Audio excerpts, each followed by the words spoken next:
is part 2 of Michele Telfer's story. If you haven't had a chance to view part 1 yet, I'd suggest that you might want to view that first. It was posted last week.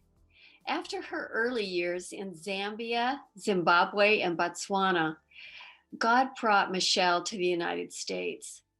In Joshua 3, we read about how when Joshua led God's people toward their new home, they had to cross the Jordan River. God parted the waters, and his people walked through on the dry land. To create a memorial of this miracle, they took 12 stones from the middle of the riverbed and stacked them on the other side. When others asked them what the stones meant, God's people would tell them the story of the miracles that God did for them that day. Michele's life has significant stones of remembrance as a part of her story. We're going to be talking to her more about that today. Join us for part 2 of the conversation. We're happy to welcome back Michele Telfer for the second part of her interview. Thank you so much for having me back on. So, Michele, tell me, how did you and your husband Colin meet?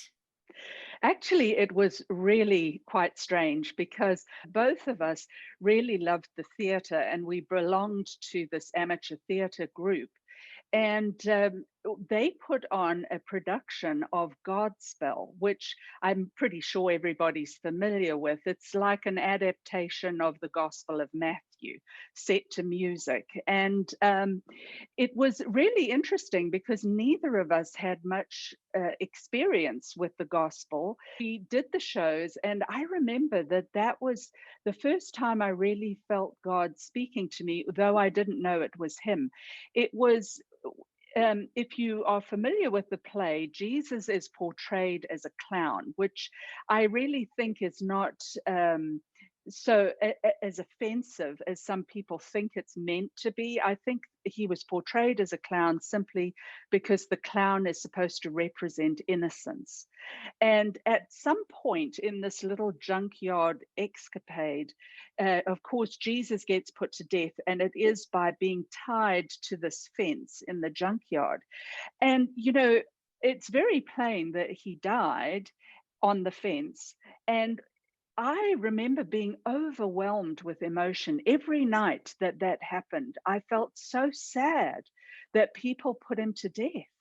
And even when he came back to life, I was still, we all had to skip back onto the stage, but I was still crying at that point because it so moved me that he died. And I really do know now that that was the beginning of me hearing God's voice and the call of drawing me to him. And it always really amazes me because you wouldn't expect God to use a secular play to do that, but he did. And of course, Colin and I just continued in friendship after that. And eventually it transitioned to something more. And we realized that we were the people for one another. And we got married sometime later. Yes. Wow, God really was preparing your heart, wasn't he? He really was. And it's so strange because, I think that's why I always say we can't put God in a box because I would never have imagined that he would do something like that. And yet I'm living testimony that he did. Definitely, definitely. Michele, as you look back on your life, what are some of the stones of remembrance that you have as reminders of God's faithfulness? I think one of the things that was very powerful to me was the fact that my husband and I both we struggled to conceive. We wanted children, but in fact, it took 9 years for us to conceive with our first child. And I was pregnant only for a few weeks when I threatened to miscarry. And in fact, they did various scans and they anticipated that, things didn't look good because it seemed like the placenta was so, had separated so much. But they instructed me to stay in bed, which I did. And I was totally bedbound for a long time. Then I was allowed up again for a while, but it wasn't long before I was again very, very ill. And I ended up toward the end of the pregnancy in and out of hospital. I'd be in for hospital for a week and out for a week, in for a week, out for a week. And it just went on like that until my son was eventually born prematurely. But one of the remarkable things about that time during my stint in the hospital was the fact that every time I was out of the hospital, I would be going to church on a Sunday. And I always went forward at the end of the service for prayer because I knew that God could heal me. And yet, Sunday after Sunday, He apparently, to my mind, didn't heal me. And I really couldn't understand why I had to keep on going back to hospital. But I did know that I was willing to do whatever it took for the safety of our child. And one day I was in hospital, sitting in the bed, and I was doing my devotions and I was reading the scripture, and I came to Psalm 77. In it, David is in a terrible place. He's really overwhelmed with concern, and he thinks that God is not hearing him. And what he does, and I think that this is so very important, is he begins to think about things that happened in the past. And one of the things he thinks about with God's miraculous intervention was Moses, who led the Israelites across the Red Sea. And in Psalm 77, verse 19, there is a particular verse that God really used to speak to me. It's about Moses leading the people and the Red Sea. And it says, "Your path led through the seas, your way through the mighty waters, though your footprints were not seen." Mm. And I was absolutely amazed because suddenly it occurred to me that when they had got to that significant obstacle that blocked their path, they were surely thinking, well, Lord, is there a boat or a bridge? Or maybe, Moses, isn't there a way around? But God said, go through.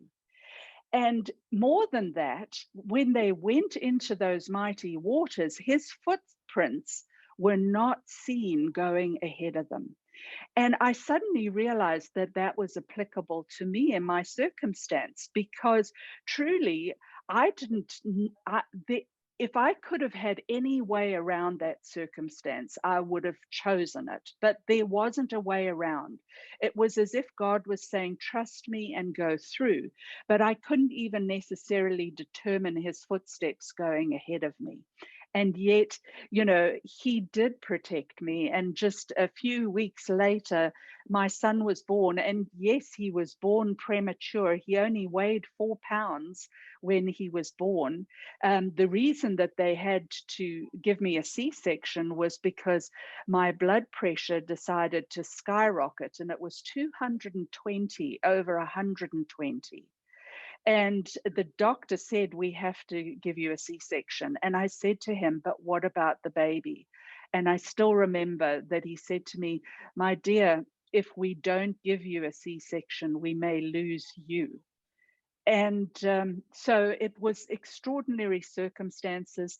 At that point, Colin wasn't even there. He was across a border that was closed. The border between Zimbabwe and Botswana, where he was, used to close at 6 p.m. at night and open at 6 a.m. in the morning. So his son was born and he wasn't even there because he was the other side of the border, because my blood pressure decided to skyrocket once he had left to go back to get something from home. So, yeah, it was really an amazing circumstance. But it's wonderful how when you're in the Word of God, God will speak to you. He is a God who speaks, and He'll talk to you for your circumstance and give you courage to persevere.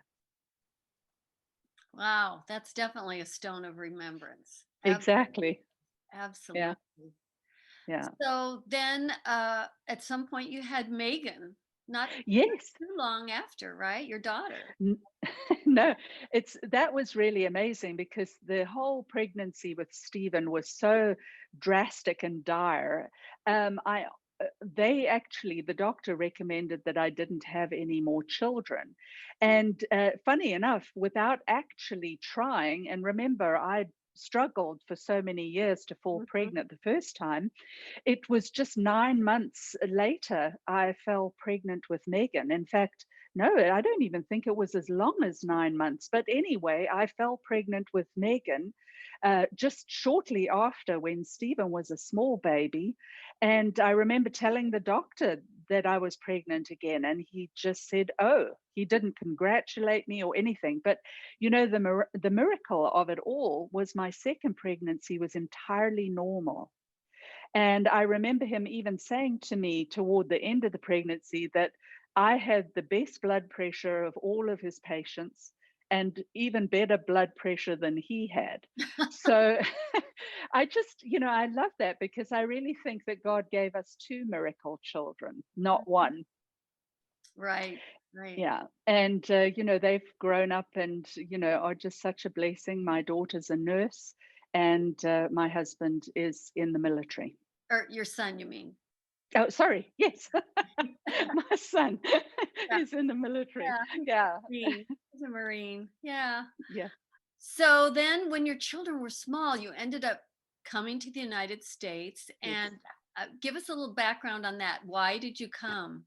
Yeah, well, that's actually a very long story how God opened the door. But the catalyst for us deciding to leave Africa was, unfortunately, both of my children were denied their birthright citizenship based on the color of their skin. And so they were told that they didn't qualify for Zimbabwe passports. And so when we realized that that left them technically stateless, we knew that we had to find a new home. And we started our legal applications to come to the United States. And quite miraculously, God opened the door. And I remember Colin at one point, before we knew that the United States would be the target of our applications, we prayed that God would show us where He wanted us to go, where He wanted us to try to get into. And Colin decided to go on a round the world trip. There's a certain air ticket you could get that, as long as it was going in the same direction, it was cheaper rather than flying to one place and back again. So he went on this round the world air trip, stopping in Australia, in California, and in Canada, and also in Britain, and having job interviews along the way. When he came to California, he had no contacts and nothing lined up. But he visited his brother for a weekend. And during that weekend, he happened to see an advertisement for a consulting job in the LA Times. And so he applied for it. They offered him the position. And by the time that he got home, all the time on that trip, we were praying, God, open one door, because we felt that the Lord could open a door for us, but we prayed specifically that He'd only open one door, because we never wanted to be in the situation where we look back and wonder if we've made the right decision.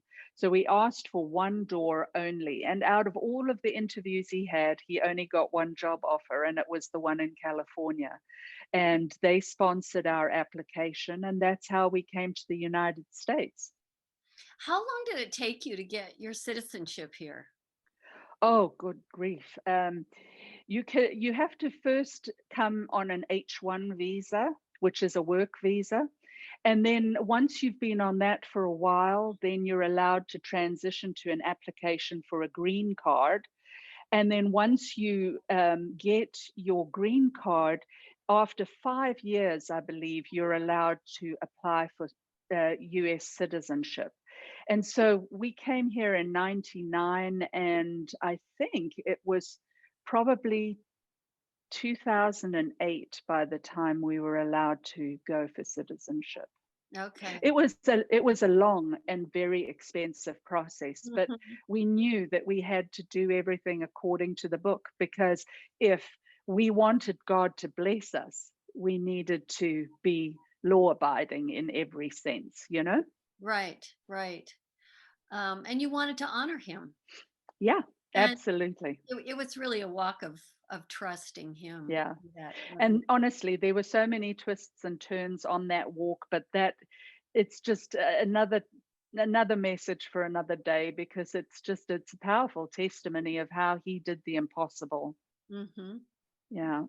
So tell us about your ministry that God has led you into, your teaching ministry, and what has happened since moving to California. Yeah. Well, when I came here, I started Bible teaching at a church. Well, in those days, I wouldn't ever call myself a Bible teacher. I would always say that I was a Bible study facilitator. Now, I knew from the call that I'd received back in the early days in Africa, I knew that God was calling me into a teaching ministry. But to tell you the truth, I was always afraid that, the scriptures talk about the fact that people shouldn't be eager to be teachers because they're held to a higher standard. They're accountable for what they teach. And so I was always afraid of that. So I maintained I was a Bible study facilitator. Well, it was interesting because one day as I was walking up the stairs at church, God spoke to me, and he suddenly the parable of the talents came to my mind. It's in Matthew chapter 25, where God gives different amounts of talents to different servants. And he's got one really good servant he gives 10 talents to, and that servant puts them to good use for the kingdom. The second servant gets 5, and he puts them to good use.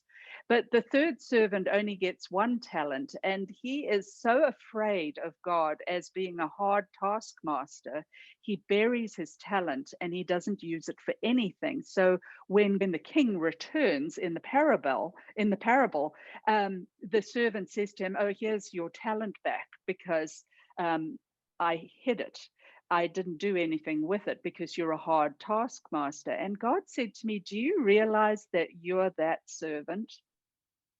Hmm. And I began to think about it, and I realized that, he had called me to be a Bible teacher, and yet I was doing everything I could to not hold that title, simply because I feared that I would be judged more harshly.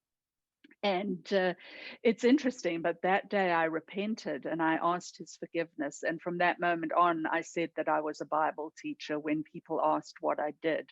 And the ministry kind of grew from there. I now have a nonprofit, Michele Telfer Ministries, and I continue to do classes and make videos of them and have podcasts as well. And in addition to that, something that's very exciting to me is God has opened up the door to radio ministry for me as well. So my English programs that are half-hour long, they get broadcast in Africa, and they actually go out over 75% of the continent of Africa, which means it's a potential listenership of almost 2 billion people. But the interesting thing is, because it's shortwave, the signal gets directed up to the atmosphere, and then it bounces off the atmosphere and comes down and hits the earth in a splat. And wherever the splat um, reaches, that's where you hear it. But shortwave can also bounce back from that up to the atmosphere again, and so go further than you imagine it is. So I actually have had a listener's question from a Muslim in Germany who was picking up the shortwave Africa signal on That's a. his radio.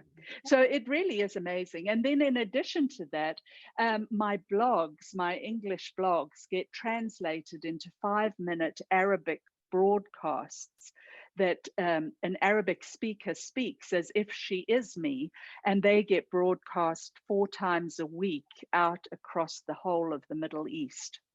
It's really quite amazing to me that God took a little girl from the middle of nowhere in Zambia Yeah. and opened the door to kind of a worldwide ministry in this way.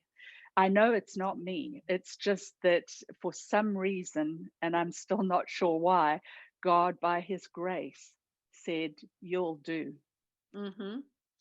I know you've also had an opportunity to go into prison settings as well, Yes. haven't you? Again, that's a remarkable addition because God opened the door for me to minister in a men's maximum security prison.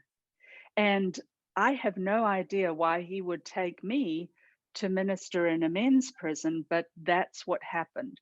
And it really was remarkable how um, he not only spoke through me to the prisoners, but also how they spoke profoundly to me. For example, I was once talking to them about how God uses all things together for the good of those who love him and are called according to his purpose. And I said, but he uses all things together for good, but that doesn't mean that everything is good. And I could see their brows furrow. And I said, well, for example, think about it.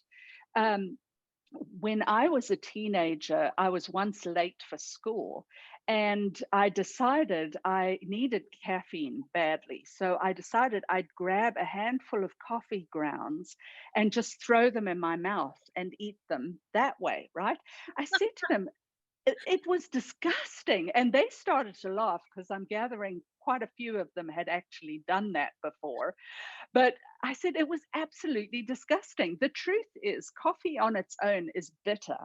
It's only when it's mixed with water and milk and sugar, perhaps, that it's delicious and quite lovely. So I said the same is true of trials. On their own, they're bitter indeed, but when mixed together with what else God's doing in our lives, they can be used for great good. And I asked the men if there was any instance in their own life when they could see that to be true. And many of them actually agreed that coming to prison was the best thing that had happened to them because it took them out of the life that they were bound to. But one of the guys told me that he had been in prison for 27 years and he was serving 3 life sentences without the possibility of parole when suddenly he had heard that the law changed, making him eligible for parole for the first time. He studied and studied. He prayed and prayed because by this time he'd become a Christian in prison. And Hmm. he really saw it was God's way of blessing him for his faithfulness and his change of heart. He went to his parole meeting hearing, and when he was there, he answered all the questions in the best possible way. They sent him out of the room, only to call him back a little later to commend him for everything he'd done to change his life and to say how pleased they were with his progress. But they pointed out some things that they felt he still needed to do, and then they denied his parole, saying that he could reapply in 4 years. Well, he was devastated. He had expected to be released by God's mercy, and yet he was told to stay 4 more years. He said he was so angry with God. But eventually he started to come round and he started attending chapel again and decided to just serve Jesus anyway, whether things went his way or not. And it was then that other men in the yard started to approach him and say, "Hey, man, what has changed about you? You are not the guy we used to know." And he was able to use his parole testimony to lead others to Christ.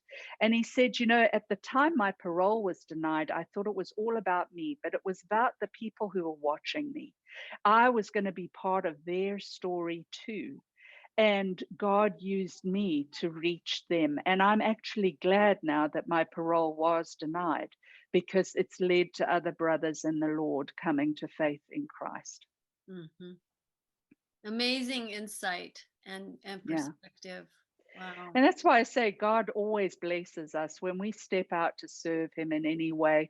I think there's more for us in it in the end than what we give out. Hmm. Hmm. Yeah. Now, life has not been a bowl of cherries for you, has it? Especially in No. recent years. Why don't you share some of what you've gone through in the Yeah. last few years? Yeah. Well, it was about 10 or 12 years ago. I suddenly, I didn't realize that I had a blood condition at the time. They'd never picked up on it, but I got a clot in my leg and that broke off, went to my lungs. And I really was on the point of death when they admitted me into hospital because I had walked around with blood clots in my lungs for actually 8 days before they knew what they were. And that was just such a dangerous situation. And I remember when I went into hospital, even I was met initially by a doctor and two nurses who asked me my end of life decisions. And I saw the nurses signing off as witnesses. So I knew that I was in Oh, deep trouble, you know. yeah. And at the time, my kids were in high school. And so I prayed. I said, Lord, I don't want to leave my kids, and I certainly don't want to leave my husband. You know, please will you protect me? And, he encouraged me in such a powerful way through his word yet again. He reminded me of Psalm 139 as I was sitting there. And Psalm 139 is all about how we've been created by the Lord. And it says there that all of my days were written in your book before one of them came to be. And it was like the Lord said to me, Michelle, just because you've heard the doctor's prognosis does not mean you have one day less than you ever did have before. Mm. Just trust me. And here I stand even today, all these years later. And I did have the cardiologist tell me, he said, if you were a cat, you would have used all but one of your lives. So, just to be again protected in another near death experience, and again for God to speak to me so powerfully through the scripture as he had when I was in hospital, very ill, pregnant with our first child. I love the fact that God is a God who speaks.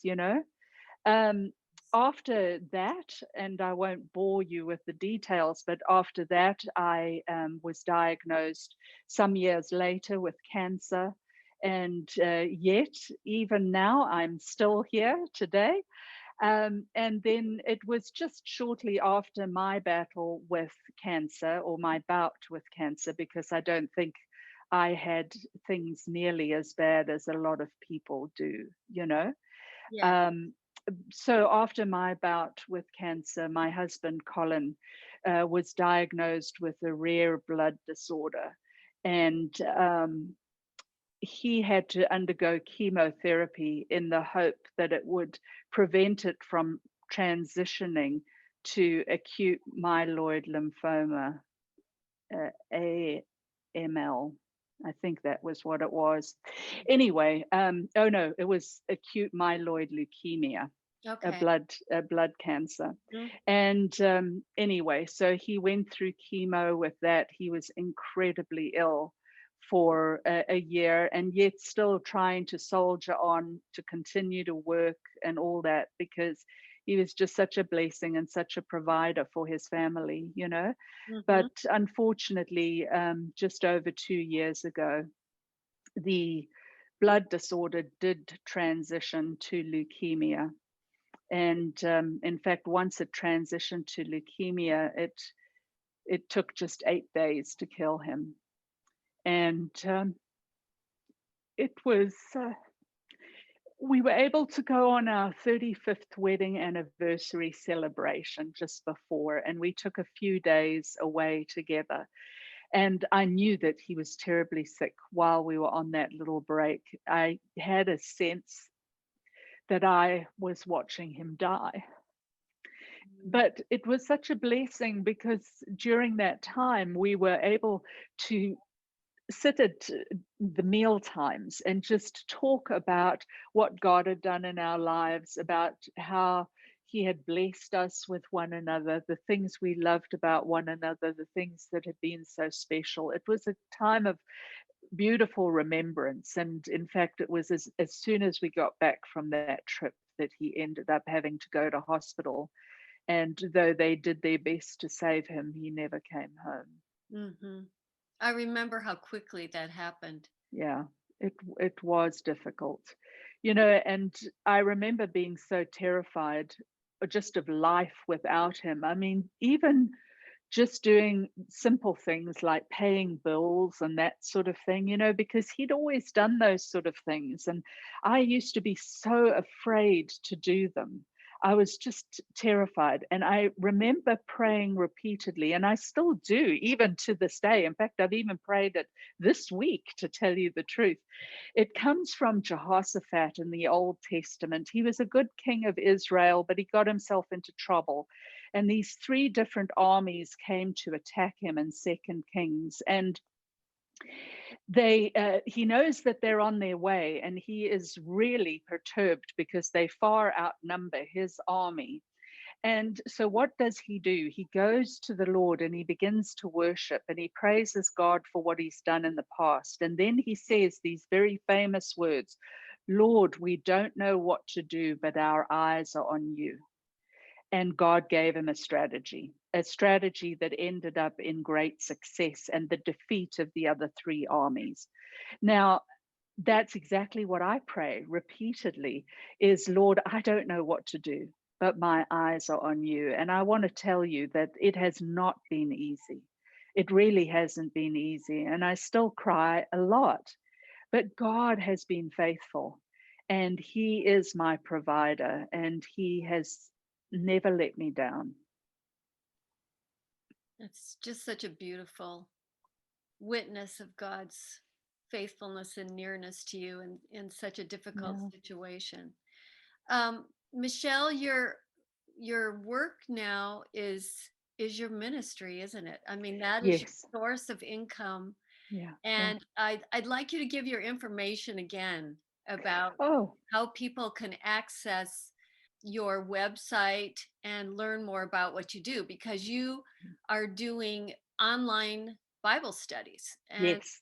Rich and I are in one right now on the book of Revelation, Yes. which is excellent. And this is ongoing. Yeah. You're always doing these. And the other thing Yeah. that I should let our viewers know is that you've also led trips in the past to, Oh, yes. to the Holy Land. You want to speak about that for Yeah. a minute?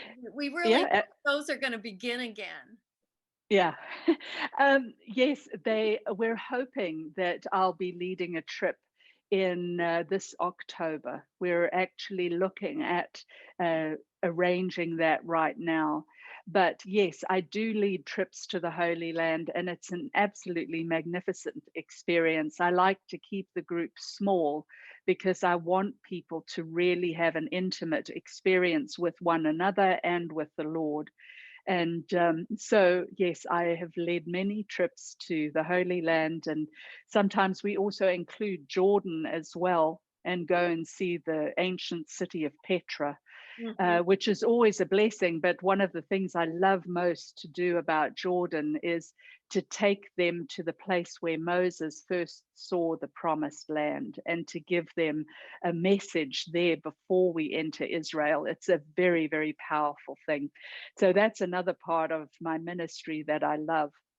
If people want to make connection with me somehow, I think probably the best way to do it is to go to my website, which is intheword.com. Very simple, Hmm. intheword.com. And the sort of face of the ministry, although my nonprofit is Michele Telfer Ministries, the face of the ministry is In the Word with Michele Telfer. And so the website is just intheword.com, and you can read about me there or read some of the blogs. There are different things that you can watch on that website, and there's also a way to contact me through the contact page if people are interested in Bible studies or whatever. It's been so interesting having the Bible studies online now, Hmm. because not only does my current course have people from all of the different United States, but there are also people on from Africa, from France, and apparently from Peru also. So it's so lovely to have people from all across the world, and I also make videos of those online teaching sessions. So if a person misses a video or is late joining, they can always catch up online. So Right. You have a YouTube channel as well. yes, I do. It's So, In the Word with Michele Telfer. okay. It's the whole title, right? In Uh-huh. the Word with Michele Telfer, but the actual way to contact me is just through the website intheword.com. And your studies are free, that they're Yes. online, right? Yeah, And, I do ask people if they have a willing heart to donate right, because, right. honestly, there's no second income supporting the ministry. Also, my husband did die suddenly at a young age. Mm, So, it really is important that I'm able to support myself from the ministry. And so I ask that if people have a willing heart, if you want the message to go forth in the way that I deliver it, for the Lord, then, please do partner with us. We yeah, can't do it without you. right, right. I'm just so amazed by your dependence on the Lord for your income in this way and just Yeah, looking to him to supply your needs totally. So yeah, yeah, I'd really yeah, encourage people to check out your ministry and to donate. yeah. It's Thank you. you've just got such a great expanse out there that of society that you are touching in all different parts of the world and all different stratospheres of the social thing, from prison to whoever happens to get on your Zoom Bible study. So Yeah. thank you so much for coming on today. A real pleasure. Thank you for having me.